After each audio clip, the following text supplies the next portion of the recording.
Bismillah, alhamdulillah, wassalatu wassalamu ala rasulillah. Patepang dia dinten ieu dinten Kemis kaping genep November 2025 masih dina suratul Isra ayat ke 20 genepna.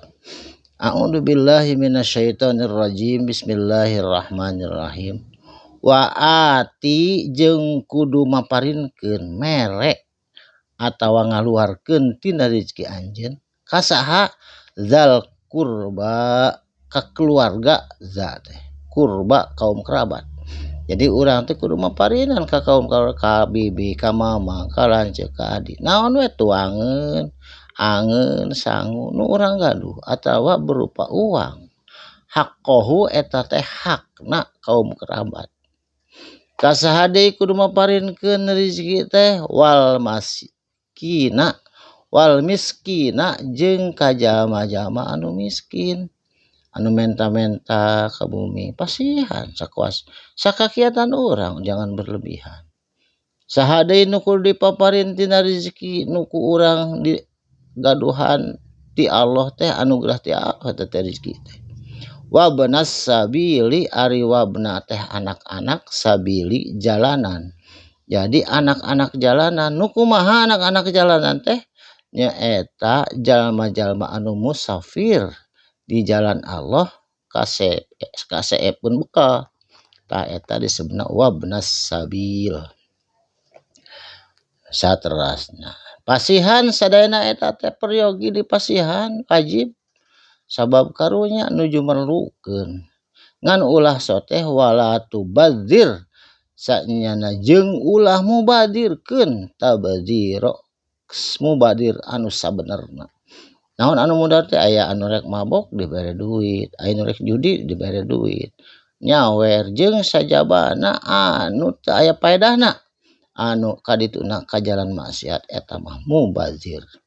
Sabab kateranganana di dieu diteraskeun innal mubazirina sanyana jalma-jalma nu sok ngabubazirkeun harta benda kana maksiat henteu kana maslahat teu aya mangpaatna kanu bukti itu jalma-jalma mubazir ikhwanas syayatin eta teh dulurna bangsa setan. Jadi bangsa setan mah kitu dah mubazir we barang bere'na teh henteu sesuai ketentuan anu diridoan ku Allah.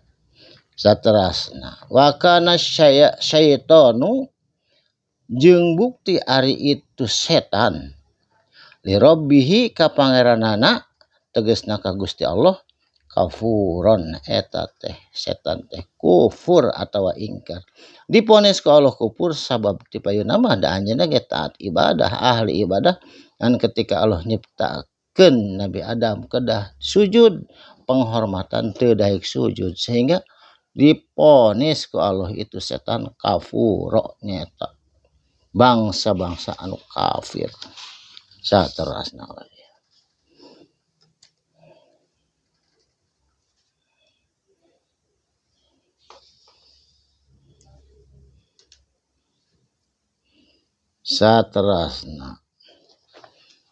wa imma jeung lamun anjeun tu ridonna keayaan madarat maksudna teh keayaan berpaling teu gaduh harta benda heureutpakeun pungsat bahan eta teh jalmi nu miskin teu tiasa sodaqoh teu sia ngajamu ka kaum kerabat teu tiasa masihan kaum nafsu teu nanaon da teu gaduh anhum ti itu jalma-jalma tapi manehna tetep keyeng nanaon ibtigoa kana ibgo hayang mika hayang tetep rahmatna ti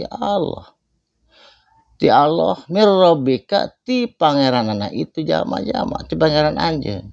Saterasna lamun urang sagala teu boga tapi tetep hoyong ridho Allah hoyong rahmat Allah tarjuha maka sok we berharap anjeun fakul mangka sok nyarios anjeun lahum ka itu jalma-jalma anu menta-menta anu miskin jeung kaum kerabat kaulam maisuro ku perkataan anu lemah lembut teu tiasa nyuguhan teu tiasa masihan da kumaha kaayaan kieu hapunten ta eta ucapan lemah lembut saterasna.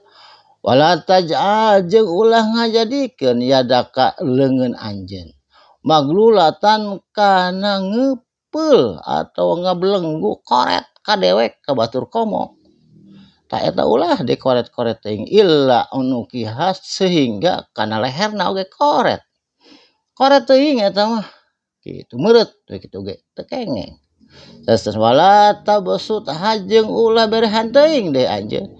Sabab kullabatsin anu berehan kaleueuhi patak da maka bakal duduk atawa diuk makluma dina kayaan tercela mashhur jeung nyesah. Saterasna inna rabbaka saenyana ari pangeran anjeun ya besutu ngalapangkeun rizqa kana rezeki anjeun lima yasa anu dikehendaki anu dikersakeun ku Allah. Wayak diru jeung bisa nyempitkeun Allah ka jalma dikehendaki.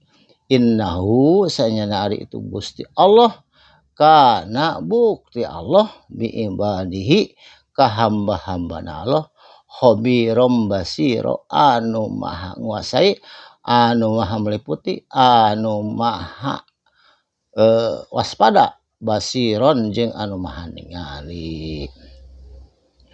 Tarupina dinten ieu cekap insyaallah enjing patebang deui dina waktos anu sami sakalimah dua kalimah mugi aya manfaatna. Shadaqallahul azim. Wassalamu alaikum warahmatullahi wabarakatuh.